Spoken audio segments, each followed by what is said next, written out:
Magandang hapon, bagong Pilipinas. Una sa ating mga balita. Tila naging makasaysayan na naging buhay ni Chief Presidential Legal Counsel Juan Ponce Enrile mula sa pagiging senador hanggang sa pagiging legal na tagapayo ng Pangulo. 5 dekadang paninilbihan at pagseserbisyo sa publiko, naging makulay ang pamumuno ni JPE o Manong Johnny para sa mga Pilipino. Kinilala rin bilang isang rockstar dahil sa ipinamalas niyang talino, husay at galing. Sa kabila ng kanyang edad, si Simon Ong una sa balita. Sa loob ng 1 siglo't 1 taon, tila naging makulay ang buhay ng nag-iisang Chief Presidential Legal Counsel na si Juan Ponce Enrile o mas kilala bilang Manong Johnny.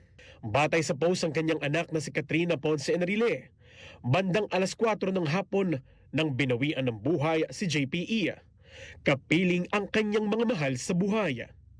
Pero bago pumanaw, nakapag-iwan ng mabigat na legasiya ang dating senador. Ipinanganak noong February 14, 1924 sa Gonzaga, Cagayan at lumaki sa piling ng kanyang ina si JPE.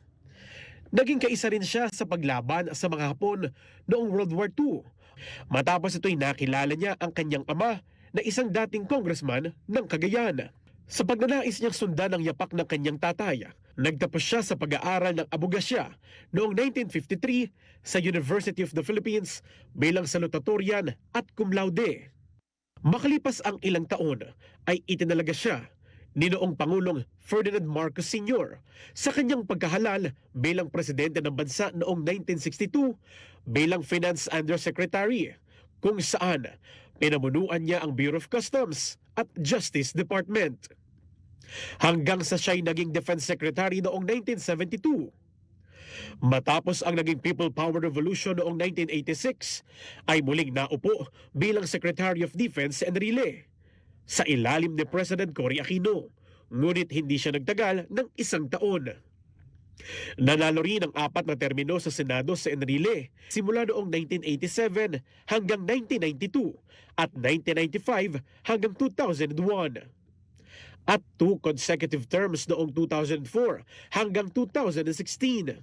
Naging congressman din siya ng Cagayan 1st District noong 1992 hanggang 1995.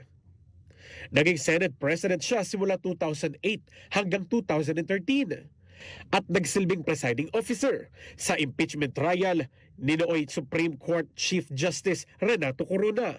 Dito, tinawag ng ilan nating kababayan na rockstar sa Enrile dahil sa kabila ng edad ay napanatili niya ang talino at husay sa paghawak at pamamalakad ng paglilitis. At nitong 2022, bumalik siya sa serbisyo publiko bilang Chief Presidential Legal Counsel ni Pangulong Ferdinand Marcos Jr.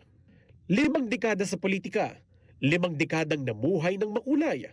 Bagamat tila nakasunod ang kontrobersya sa kanyang paglalakbay, nakapag-iwan ng isang makasaysayang 5 dekada sa serbisyo si Enrile. Hindi lang sa kanyang pansariling buhay, kundi pati na rin sa diskurso ng buhay ng bawat Pilipino. Nauuna sa mga balitang totoo at laging bago, Simon Ong. Alauna sa balita, Congress TV.